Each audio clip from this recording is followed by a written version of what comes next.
Hi guys, Tony here, consciousness mentor and creator of the Truth Connection. And today I just wanted to make this little video about the spiritual purge and how to go through it with ease. So, first off, what is the spiritual purge? So, most times when we kind of start connecting with spirituality and our healing journey and awakening to this whole other way of living life, things can often feel like they're getting worse before they get better. And this period of time, or this period of sort of darkness, can last really, it's up to us how long it lasts for. It really depends on our own mindsets and our own way that we hold on to it, our self-awareness of it, our attachment to it, so how attached we are to our darkness, and of course whether we sort of go into our ego space of living in the mindset of the poor me victim, or we can decide for ourselves, to sort of move on and go forth and go through it. So wherever you're at on the spiritual journey, just know it is okay. It is perfect. Wherever you are, it is absolutely perfect. And there will always be times where there's ups and downs, times where, we're feeling that we are not connected, where we're feeling like we're getting everything wrong, where we're feeling like we have no idea what we're doing. And then we'll have times where we are feeling incredibly connected and like we have life figured out. So, truth be known, we never really have life figured out. It's always an uncovering of, evolution, and then hitting a road bump, evolution, hitting a road bump, evolution, hitting a road bump. But that's kind of part of the beauty of it. So, again, wherever you're at is absolutely perfect. So, just be where you are. Don't try too hard to shift it or even to understand it. So, as I was saying at the beginning, when we first kind of start connecting to spirituality and our healing journey, things can seem a little bit worse before they get better. And that's what we call the spiritual purge. So it's like all this stuff that was hiding in your energy field, subconscious beliefs, societal beliefs, conditioning from our parents, from our past lives, from, the world around us. All of that stuff that's been laying dormant within us, creating our reality. When we first start to uncover that, it can feel really bloody awful.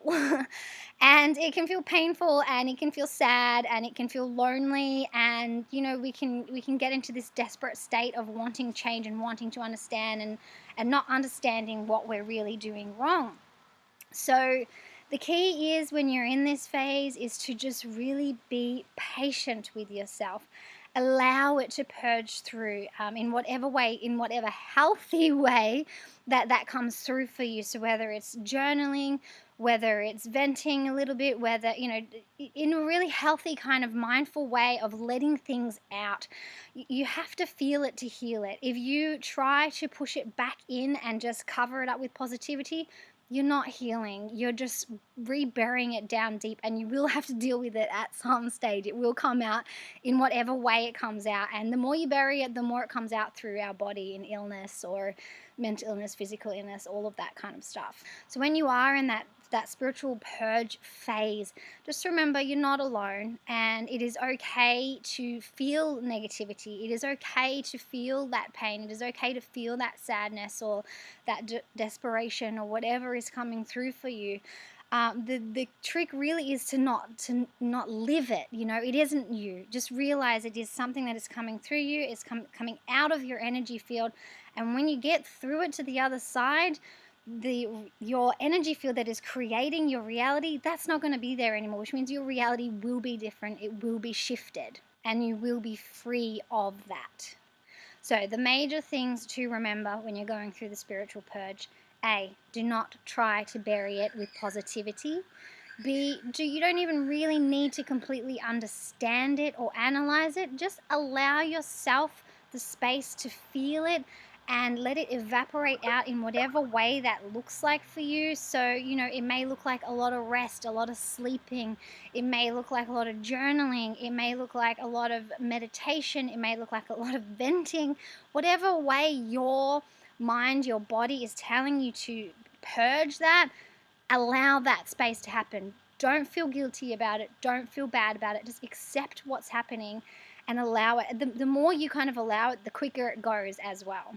Know that you are not alone. It is a completely natural part of the process. You're not doing anything wrong. You're actually doing everything right. You're healing yourself. You're shifting your journey slowly. So just be really kind to yourself in those moments. And D, don't be afraid to share what's going on for you. What's going on for you is probably going on for many people around you. So share your story, share what's going on for you. That's a really great way to heal as well. And it's also inspiring others to kind of connect to their healing journey too. And you just don't really know how the healing journeys are going to connect and how you may inspire each other to shift and to heal even more. And lastly, just pay attention to whether you're actually living in it. Are you attached to this darkness? Are you attached to this poor me kind of attitude? Are you like, where is that sort of laying for you? If you kind of feel like it's going on for a really long time, that's where you've got to get a little bit clearer and sort of see whether you're attached to the label of what's going on, whether you're attached to the story or what's bringing you. So for some people, I know for me, when I was in my sort of dark times, I was really attached to the attention that I was getting because of it, so the sort of pity, if you will, from other people, which was attention, which to me on an energetic level, definitely not consciously, but subconsciously, I liked. So I held on to it for longer than I needed to. So just be careful of all of that stuff as well. And of course, know that this phase does not last forever. It does evaporate. It does get better. Everything gets lighter. And like I said, it's up to you how long you want to live in that space for. You have the power to change your reality at any time. So that is my story of the spiritual purge. I hope you enjoyed it. If you did, like it, share it, reach out to me in the comments. I love hearing from you. And of course, subscribe if you're feeling my vibe. And if you want to join me in the Truth Tribe, the link is in the bio. Bye.